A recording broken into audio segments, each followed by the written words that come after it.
감금된 인민들에게 동무들, 지금 우리에게는 죽음도 투쟁으로 되고 있습니다. 김일성 장군님의 현명 전사된 용의를 간직하고 끝까지 군함없이 싸워야 합니다. 라고 말하며 그들을 원수들과의 투쟁으로 불러일으켰습니다. 그 모습에 전율하고 공포에 질린 미제와 계급적 원수들은 그를 끌어내어 당시 신촌군당 방공호에서 불태워 죽였습니다. 원수들과의 대결전에서 군함없이 맞서 싸운 그의 당원총을 보며 우리는 신천 땅의 당원들이 지닌 투철한 신념과 의지가 어디에 뿌리를 두고 있는가를 잘 알 수 있었습니다. 이 사진은 황해도의 애국시인 강승한 동지입니다. 해방 후 강승한 동지는 문해청 지부장으로서 터지개혁 만세, 애국미가 나간다, 한라산 등 애국적이며 혁명적인 시들을 많이 창작하였습니다. 전쟁 시기에 그는 정군 작가로서 남진하는 인민군대와 함께 활동하였으며 일시적 후퇴 시기에는 구월산으로 들어가다가 불행하게도 원수놈들에게 체포되었습니다. 강승한 동지를 체포한 놈들은 그가 이름난 시인이라는 것을 알고 그를 굴복시켜 제놈들을 찬미하는 글을 쓰게 하려고 발악했습니다. 그때마다 강승한 동지는 이 개같은 놈들아, 네 놈들은 도대체 시가 무엇인지 알기나 하느냐. 참다운 시란 신념의 노래다. 나는 살아도 죽어도 오직 위대한 김일성 장군님만을 노래할 조선의 시인이다. 라고 추상같이 위칭을 하였습니다. 비록 몸은 죽어도 승리할 조국의 내일을 확신하며 우리의 진리이고 행복인 조선민주주의인민공화국 만세, 김일성 장군 만세를 부르고 또 부른 강승한 동지의 신념의 외침은 참으로 우리들에게 많은 것을 가르쳐 주었습니다. 위대한 수령님께서 계시어 공화국은 영원하다는 것을 인생의 진리로 절대 불변의 신념으로 간직했기에 신천 땅의 노동당원들과 애국자들은 죽음도 웃으며 맞받아 나아가며 군없이 싸운 것 아니겠습니까? 지난 조개방 전쟁의 전략적인 일서후퇴 시기, 당과 수령에 대한 절대적인 믿음을 간직하고 원수들과 구람없이 맞서 싸운 애국자들의 투쟁 자료들을 돌아보며 우리는 선열들의 고귀한 몫을 이어받아 미제와 계급적 원수들과 대를 이어 끝까지 싸워나갈 굳은 결의를 다졌습니다. 우리는 철천지 원수 미제에 대한 1100배 복수를 다짐하며 참관을 이어나갔습니다.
조선의 판문점에는 조선민주주의인민공화국 깃발과 유엔기가 세워져 있습니다.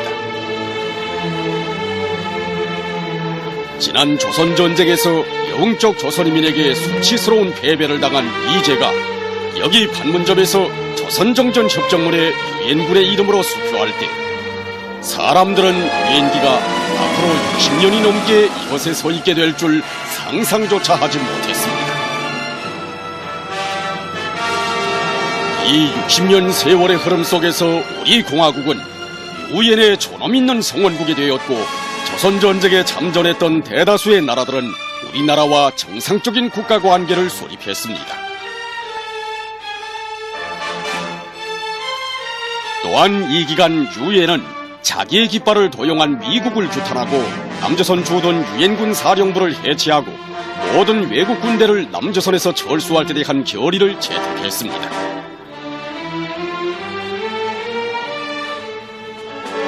그러나 미국은 오늘까지도 남조선 주둔 유엔군 사령부를 해체하지 않고 있습니다.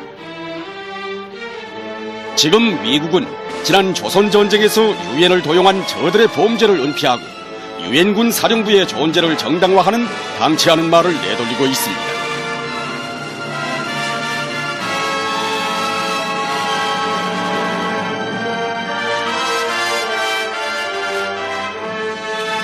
그러나 역사는 위조하거나 불로 태워버릴 수가 없습니다. 더욱이 비극의 역사 위에 스며진 인간의 붉은 피는 퇴색되거나 증발해버리는 것이 아닙니다.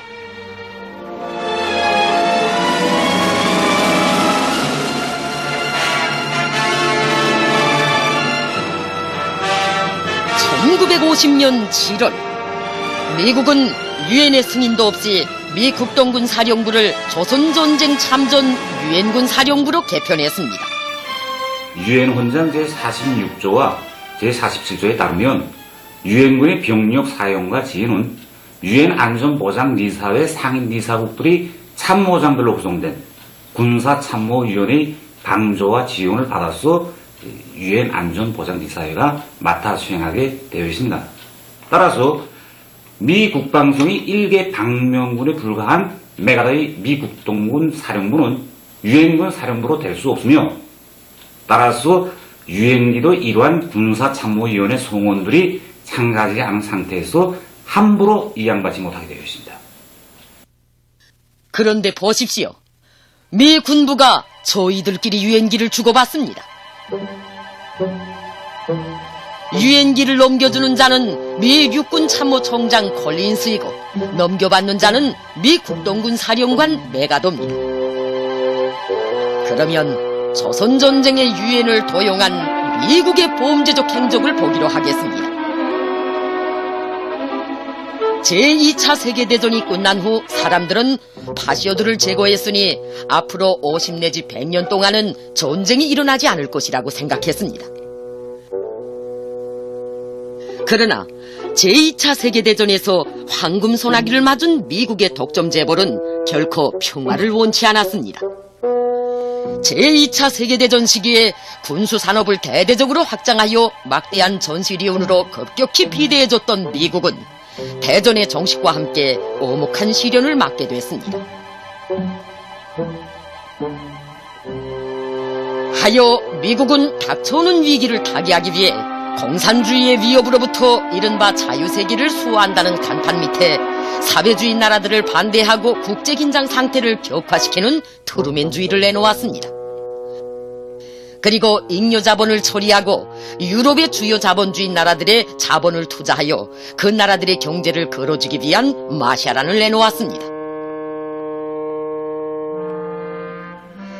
이렇게 되어 다시 수출이 일시적으로 늘어났으나 제2차 세계대전 때처럼 돈소나기를 맞을 수가 없었습니다. 오히려 미국의 주식시장들이 대혼란에 빠지고 기업들이 무리로 파산되고 거리엔 실업자들이 차고 넘쳤습니다.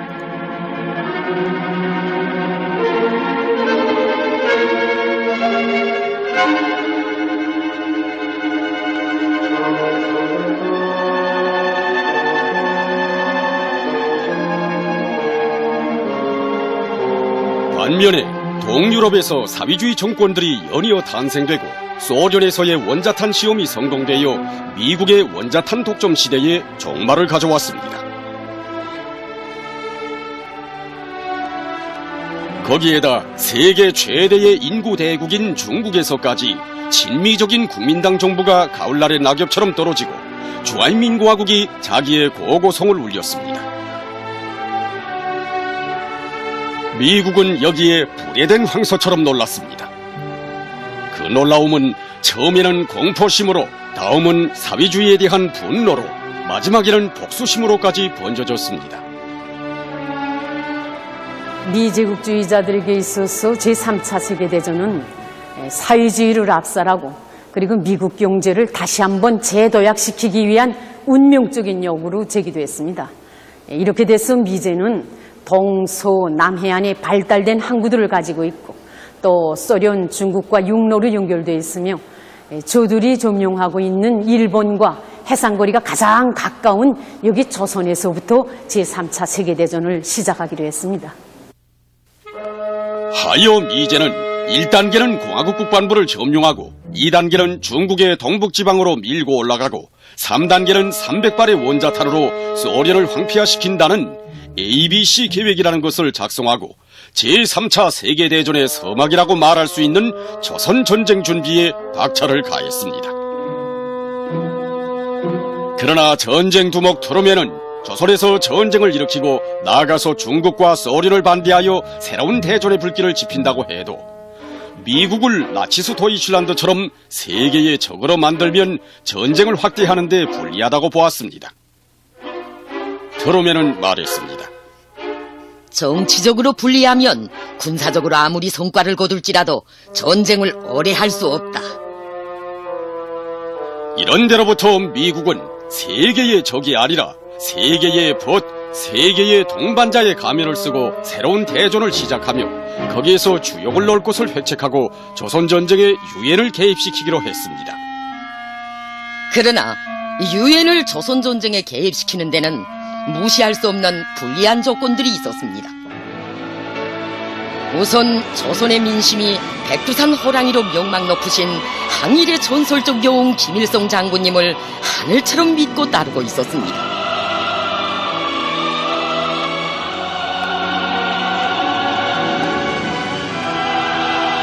미제가 유엔의 고수기들을 동원하고 총칼로서 리숭만 괴뢰 정권을 조작해냈지만 전체 조선인민은 이 단독 선거를 부정하고 남북조선 총선거를 진행했으며 위대한 김일성 동지를 조선민주주의인민공화국 국가수반으로 높이 모셨습니다.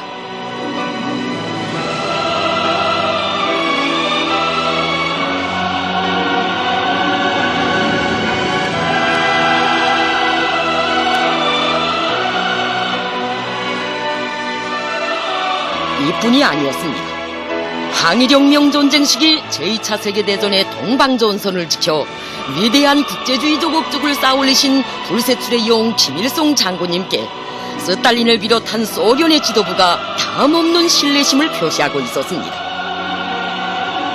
중국의 로세대 용도자들인 모택동과 주울레가 우리나라 오성홍기에는 조선혁명가들의 피가 스며있다고 말한 것처럼 중국 동북해방전쟁의 승리를 위해 항일의 투사들과 함께 10만여 종의 총을 보내주신 것을 비롯하여 비로소 중국혁명을 지원하신 위대한 수령님에 대한 수억만 중국인민들의 사랑은 장강의 물결같이 세차게 굽이쳤습니다. 때문에 조선반도와 지역의 평화를 위해 결사항전을 벌여온 조선의 혁명가들을 반대하는 침략전쟁에 유엔을 끌어들이기란 말처럼 쉽지 않았습니다. 여기에다 남조선 괴뢰들이 미국의 속내는 알지 못하고 북침을 공공연히 떠들었습니다. 당시 남조선 외무부 장관 장택상은 1948년 12월 기자회견장에서 미국 AP통신사 기자 무오에게 이렇게 짓거렸습니다. 우리는 북을 점령할 것이다. 우리는 무력으로 타고 앉을 것이다. 1949년 12월 30일 리숭만은 남조선 기자들 앞에서 이렇게 고하되었습니다. 우리는 새해에 통일을 달성해야 합니다. 나는 우리가 할 수 있다고 믿습니다. 그것은 유효를 동반할 것입니다. 날이 갈수록 미국 상전을 등에 업고 북침광중에 열을 올리는 남조선 괴뢰들의 이런 행동에 세계는 우려를 표시했습니다. 이런 데로부터 미국은 조선 전쟁에 유엔을 개입시키기 위해서 세계를 충분히 납득시킬 수 있는 그럴듯한 명분을 세워야 했습니다. 바로 이런 침략의 모략이 본격적으로 꾸며지고 있던 1950년 1월 초 하나의 시소식이 백악관에 날아들었습니다. 그것은 소련이 장개석의 주화민국이 가지고 있던 유엔 안전보장이사회 상임이사국 대표권을 박탈하고 이것을 사회주의 중국에 주자고 하면서 그러한 목표가 실현되기 전에는 안보리사회에 참가하지 않겠다고 선포했다는 것입니다. 안보리사회 결의 채택에서 당분간 소련의 거부권이라는 벽을 피할 수 있는 절호의 기회가 왔던 것입니다. 미국은 한 수 더 뜨기로 했습니다. 1950년 1월 12일 미 국무장관 애치수는 미리온방 기자구락부에 나타나 조선반도가 포함되지 않은 미 극동방위선 성명이라는 것을 발표했습니다. 그 여강에는 미국의 대서방어 지역에 조선반도가 포함되어 있지 않은 건 사실이었습니다. 그러나 애치스는 연설에서 제시된 방어선 밖에 있는 지역에서 충돌이 생기는 경우 유엔과 함께 대처할 것이라고 언명했습니다. 내 개인의 추측에 의하면 백악관은 그때 이미 조선 전쟁에 유엔을 이용할 생각을 했던 것 같습니다. 사실 그때 우리 미군 참모부는 조선을 중요한 지역으로 보고 있었습니다. 미국이 극동에서의 대서방위선을 조선반도 아래로 내려놓은 데는 우선 조선반도에 대한 저들의 침략 야망을 감추고 소련으로 하여금 마음을 놓고 안보리사회에 더 오래 결속하게 하려는 흉심이 깔려 있었습니다.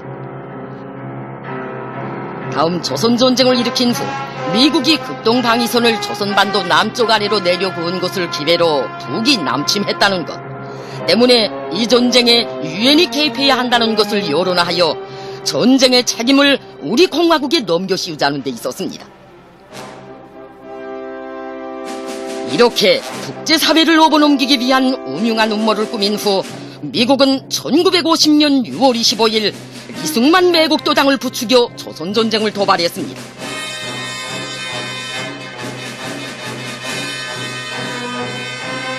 조선 속담에 도적이 먼저 도적이야 한다고 미국은 전쟁을 도발한 즉시 북조선군이 남침을 했다고 법조고하되며 유엔 사무총장 투르구베리에게 이승만이 보낸 전보문과 유엔 조선위원단의 보고서를 보여주면서 유엔 안전보장리사회를 소집하도록 강요했습니다.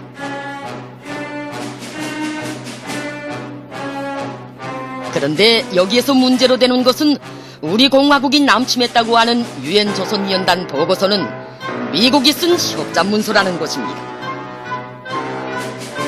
훗날 밝혀진 데 의하면 유엔 조선위원단의 군사감시반은 6월 23일까지 38도선 시차를 끝내고 24일에는 서울에 돌아와 유엔 사무총장에게 어떠한 정보로서도 북조선의 침략 기도는 확인할 수 없다는 보고서를 보냈습니다. 그리고 25일 새벽에는 서울의 한 료관에서 일요일 늦잠을 자고 있었습니다. 이렇게 밀제의 사축을 받은 리승만 괴뢰들이 일요일 새벽 불의의 전전선에서 침략전쟁을 일으켰을 때 호를 걸면서 아무것도 모르고 자고 있던 유엔 조선위원단 군사감시반의 이름으로 된 가짜 보고서가 유엔 안전보장리사회에서 낭독되는 웃지 못할 희비극이 벌어졌습니다. 유엔 헌장 제34조에는 유엔 안전보장리사회가 세계 평화와 안전에 대한 위협, 파괴와 관련하여 필요한 조치를 취하려면 사전에 충분한 조사를 해야 한다고 기재되어 있습니다. 하지만 유엔 안전보장리사회는 아무런 사전 조사도 없이 이른바 우리 공화국의 공격을 격퇴하고 남조선에 필요한 원조를 줄 것이라는 이런 천만부당한 결의를 채택하였습니다. 하다면 당시 유엔 안전보장리사회는 정말로 미국의 이런 협잡에 속았는가 하는 것입니다. 아닙니다. 유엔 안보리 이사회 성원국들 속에서는 미국이 조선에서 전쟁을 일으키려 한다는 것을 알고 있었거나 대체로 짐작을 하고 있은 나라들이 적지 않았습니다. 1950년 6월 24일 워싱턴에서 당시 미 중앙정보국 장관이었던 히렌 페터는 단독 기자회견에서 특별 유수감이 없는가 하는 기자들의 질문에 비밀을 지키며 발표할 수 없다는 약속 밑에 내일 아침 조선에서 전쟁이 일어난다고 자랑삼아 말했습니다. 기자들은 큰 충격을 받고 본사들의 긴급 전보를 보냈습니다. 내일 조선에서 전쟁이 일어난다. 미 중앙정보국 장관의 말이다. 발표는 할 수 없으나 현지에 기자를 긴급 파견하여야 한다. 이런 전문들은 그 즉시 유엔 안보리 이사회 성원국들의 정보기관들에 통보되었으며 그 나라들에서는 자기들의 유엔 주재 대표부들의 비밀 정보를 날려 미 중앙정보국 장관의 말의 사실관계를 알아볼 때 대한 임무를 주었습니다. 하여 유엔 청사를 중심으로 조선 전쟁에 대한 일대 탐색전이 벌어졌습니다. 이러한 때 유엔 조선위원단 군사감시반이 유엔 사무총장에게 보낸 다음과 같은 내용의 사업보고서가 유엔 청사에 날아들었습니다. 어떠한 첩보 정보에 의하더라도 북조선으로부터 침범 기도는 입수되지 않고 있다. 반대로 조선민주주의인민공화국은 지금 이개년 계획 수행에 열중하고 있다. 그리고 다음과 같은 특급 정보도 미 중앙정보국으로부터 흘러나와 유엔 청사에 나돌았습니다. 38도선 지역에 배치된 조선인민군 부대들의 기본 주력은 지금 모내기를 도우려 농촌 지역들의 지원을 나간 상태이고 조소들에는 매우 적은 경비력량밖에 없다. 여기에 남조선 시차를 마치고 일본으로 날아간 덜레스가 6월 22일 도쿄에서 진행한 시국 강연에서 일본 보수당의 한 사람이 조선 전쟁에 대해서 질문했을 때 2, 3일 기다렸다 보라고 한 대답도 조선 전쟁과 관련한 중요한 자료로 수집됐습니다. 하여 많은 나라 두뇌지는 실제 내일 전쟁이 일어난다면 그것은 다름 아닌 미국이 결심하고 시작하는 전쟁이라는 결론을 확고하게 내리게 됐습니다. 보는 바와 같이 유엔 안보리 이사회는 조선 전쟁의 도발자가 미국임을 추측하였음에도 불구하고 전쟁 발발에 대한 충분한 조사도 없이 손드는 기계가 돼서 유엔의 이름을 더럽히는 범죄적 결의를 채택했습니다. 오늘에 와서 보면 미국의 거수기, 이는 자기의 주권을 미국에 팔아먹은 현대판 정치적 노예 행위인 동시에 일부 유엔 안전보장이사회 성원국들과 일부 유엔 성원국들에 대한 미국의 정신적 침략 행위의 산물이며 미국이 빼앗은 그네들의 자주권에 대한 가슴 아픈 대명사와 같습니다. 이렇게 되어 유엔 역사에 처음으로 유엔 헌장에 배치되는 유엔군이 조직됐습니다. 조선 전쟁에 투입된 가짜 유엔군은 유엔 헌장을 준수할 리 만무했습니다. 유엔군 첫 사령관이었던 메가더는 인천 상륙작전에 참가한 장병들에게 다음과 같은 특별 명령을 내렸습니다. 서울을 탈취하라. 거기에는 처녀들과 부녀들도 있다. 3일간 이 도시는 너희들의 것으로 될 것이다. 서울의 여성들을 마음대로 겁탈할 때 대한 자유를 준다는 약속을 걸고 침략군 무리들을 야수적인 공격으로 내몬 메가도의 명령은 유엔 인권 협약을 무참히 짓밟은 극악한 범죄였습니다. 이런 미친 자가 바로 유엔군 사령관이었으며 침략군 무리들로 하여금 서울을 깔고 앉아 온갖 만행을 감행하게 하고 지어 서울 시민들의 머리 가죽을 벗겨 미국의 기념품으로 보내게 한 이런 야수를 남조선 괴뢰들은 오늘도 저들의 하늘비처럼 여기고 있습니다.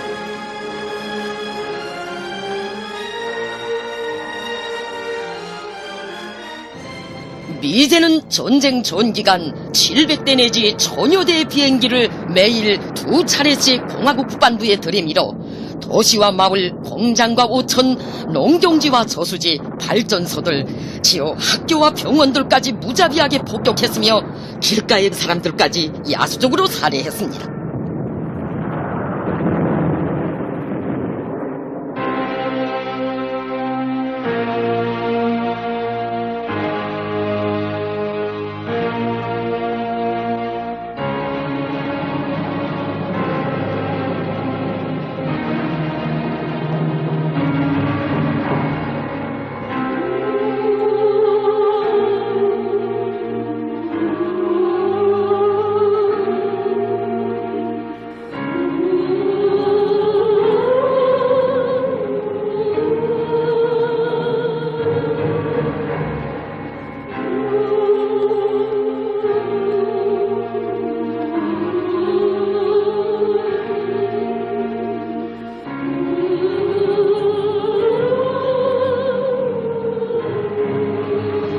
미제의 야수적인 살육 만행은 공화국 북반부를 일시적으로 강점한 시기에 절정에 달했습니다.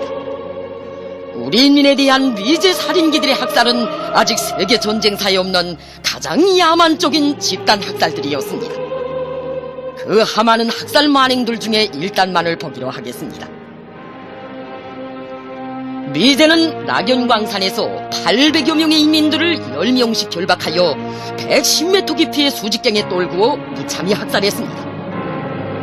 이 아찔한 수직갱에 무시무시한 심연 속으로 무고한 사람들이 떨어질 때 울리던 그 가슴에 있는 비명소리, 오늘도 우리 인민들의 가슴 속에서 분노의 피를 끓게 하고 있습니다.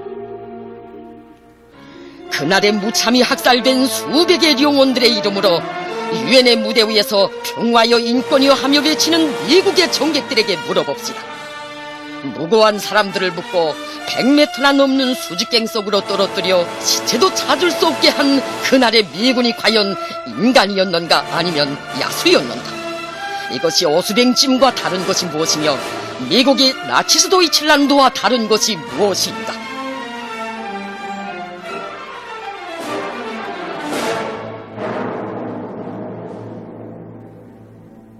당시 유엔군의 모자를 쓰고 조선으로 기어들었던 미국의 살인장군들은 히틀러를 능가하는 극악한 살인자들이었습니다. 미 국방성은 1951년 10월 세균 화학무기를 조선전선에 대대적으로 사용할 것을 도쿄에 있는 유엔군 사령관 리치베이에게 명령했습니다. 리치베이는 이 명령을 받고 공화국 북반부의 거의 모든 지역에 각종 세균탄을 투하했으며 지어 중국 동북 지역에까지 세균전을 확대했습니다.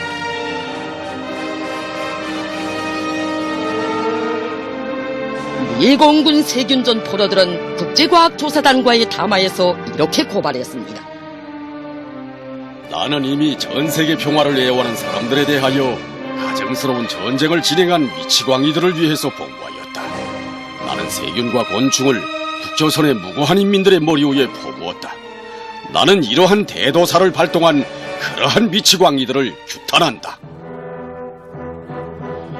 제2차 세계대전 시기 히틀러는 죽이고 또 죽이라라고 고하되며 인간 살육을 했습니다. 그러나 니치웨이 대신 유엔군 사령관으로 임명된 클라크는 죽여라 모두 죽여라라고 히틀러보다 더 광신적이고 야만적인 살인 명령을 내렸습니다. 바로 이렇게 미제는 유엔의 깃발을 들고 조선전쟁 3년간에 400만에 달하는 조선인민의 목숨을 앗아갔으며 전 조선 반도를 잿더미로 만들어 놓았습니다.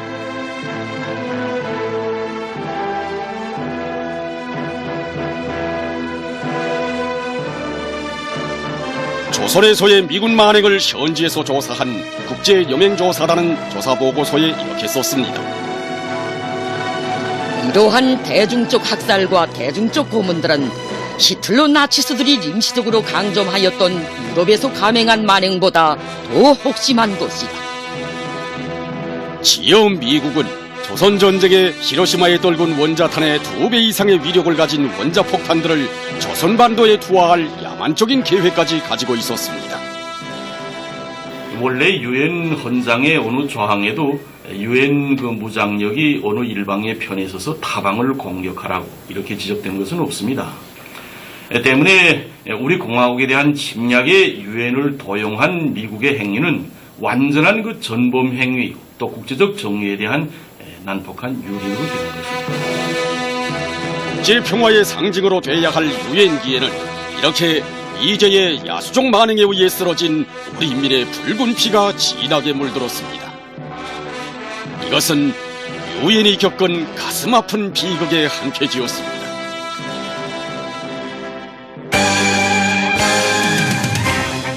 그러나 미제는 오산했습니다.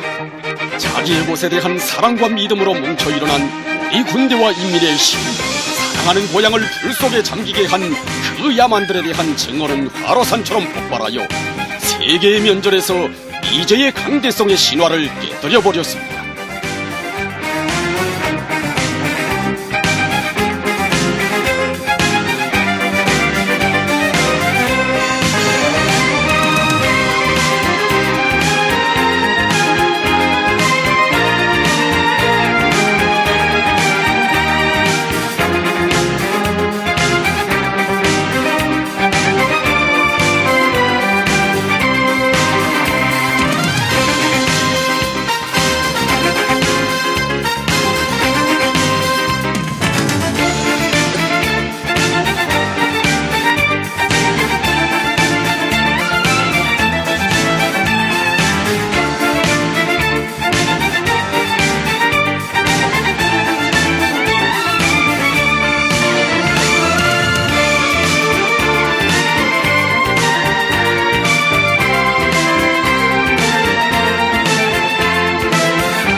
위대한 수령님의 영도 밑에 우리 군대와 인민이 이룩한 조국해방 전쟁에서의 승리는 자기의 자주권과 존엄을 지켜 싸운 위대한 승리인 동시에 제3차 세계대전을 막아낸 불멸의 용서사시이기도 합니다.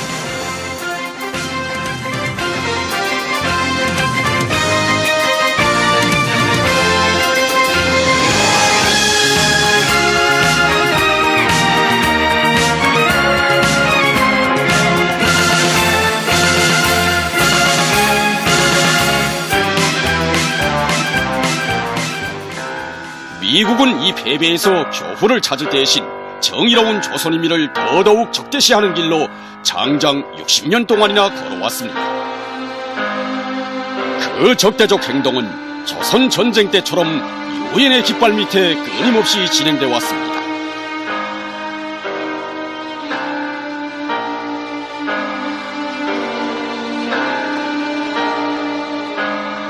(2013년 6월 21일) 유엔 주재 조선민주주의인민공화국 상임대표는 유엔 총사에서 회견했습니다. 여기에서 그는 미국이 유엔군 사령부의 이름을 조선전쟁의 교전 일방으로서 아직도 도용하고 있는 현실은 시대착오의 산물이며 유엔의 수치가 아닐 수 없다고 엄중히 추궁하면서 유엔군 사령부 해체를 엄숙히 호소했습니다. 그러나 미국은 또다시 유엔의 이름을 도용하여 무서운 도박을 벌이려고 책동하고 있습니다.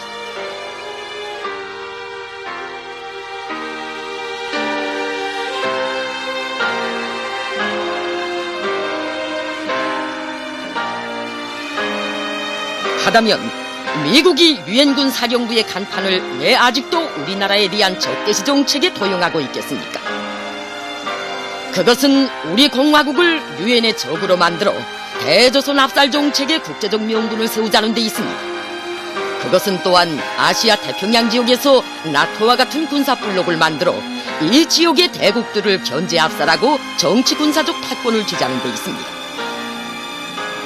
유엔 전 사무총장들이었던 부트루스 갈리와 코피 아나는 유엔군은 유엔 안전보장리사회의 통제하에 있은 것이 아니라 미국의 지휘하에 있었으며 유엔은 미국이 조선전쟁에 파견한 무력이나 그 사령부에 대해 유엔의 이름과 결부시키는 것을 그 어느 나라에도 허락한 적이 없다고 증언했습니다.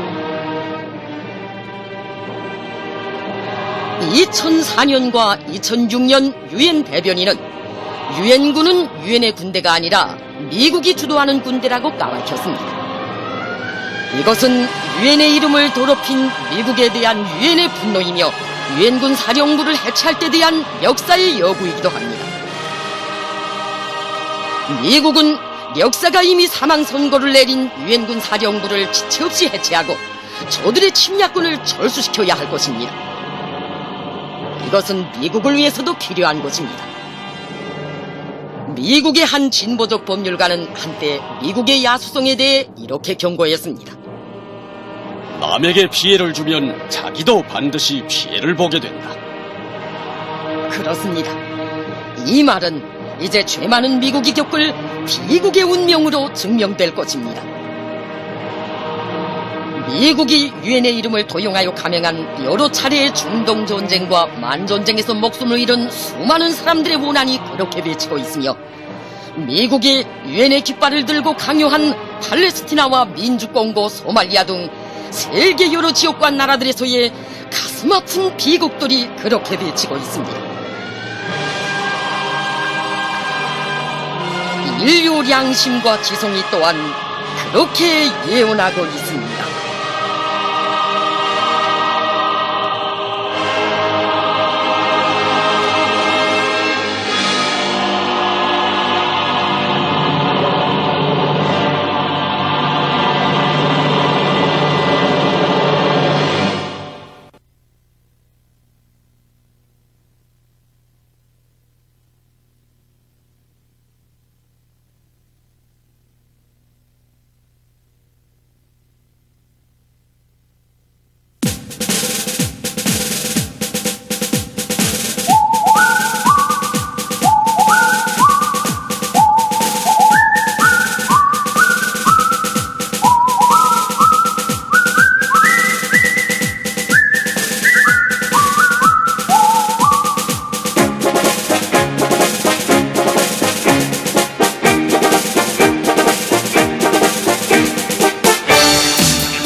후회가 없다니.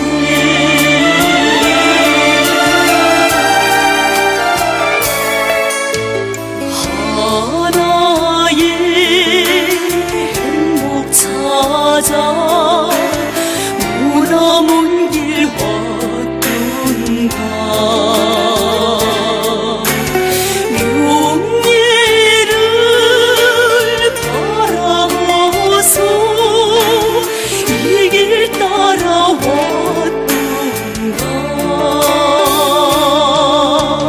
높은 벽 넘었다 멈춰서지 말라. 천사가 가는 길 후회가 없다니.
경리하는 김정운동 측에서 평양 유가원 애국원 건설장을 현재 지도하시었습니다.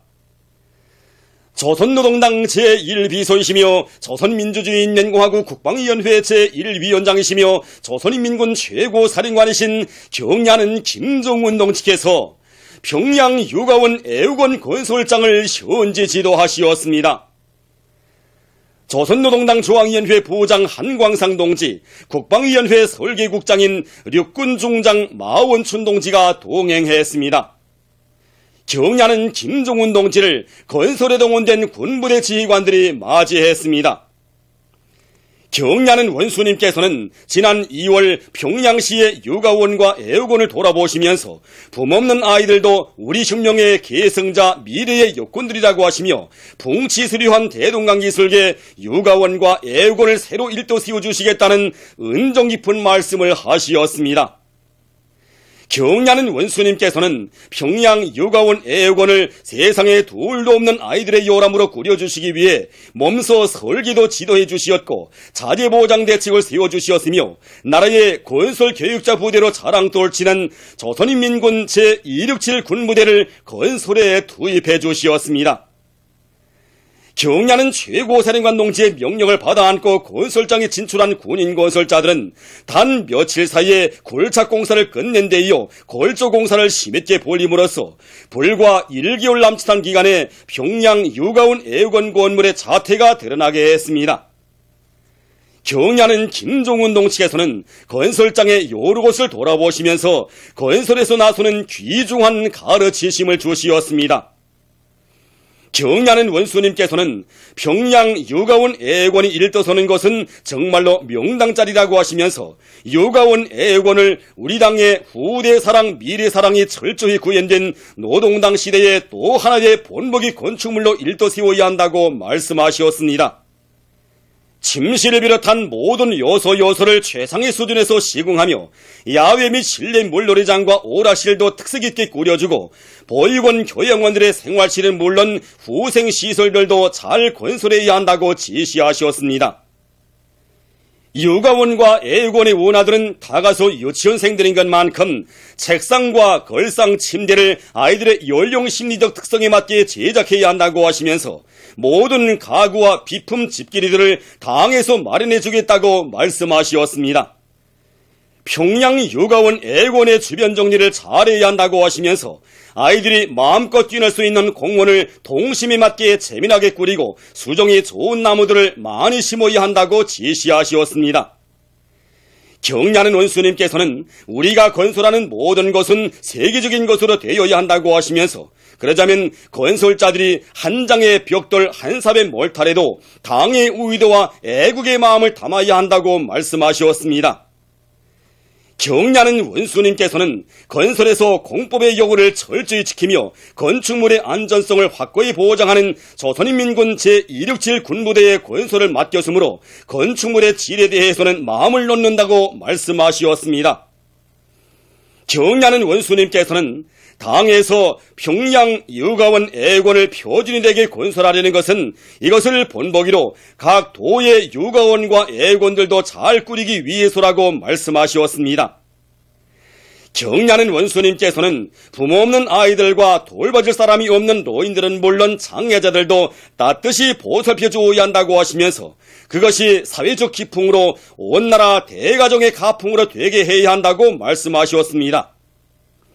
경리하는 김정운동 측에서는 조선인민군 제267 군부대 군인 건설자들이 평양 유가원 애국원 건설을 올해 당 창건 기념일까지 완공함으로써 당중의 의도를 실천으로 받들어가리라는 기대와 확신을 표명하시었습니다.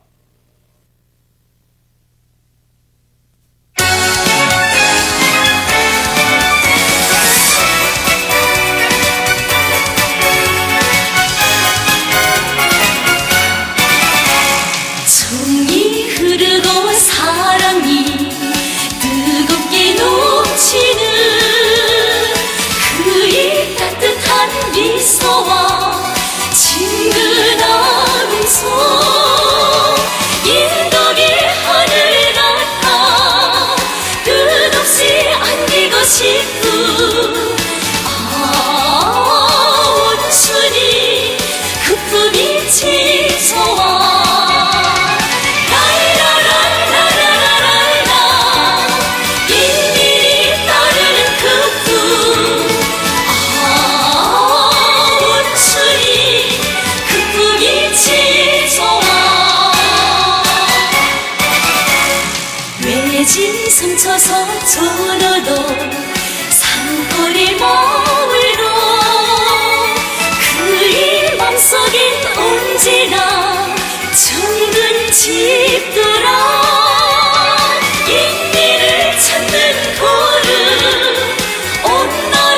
가시집의 하늘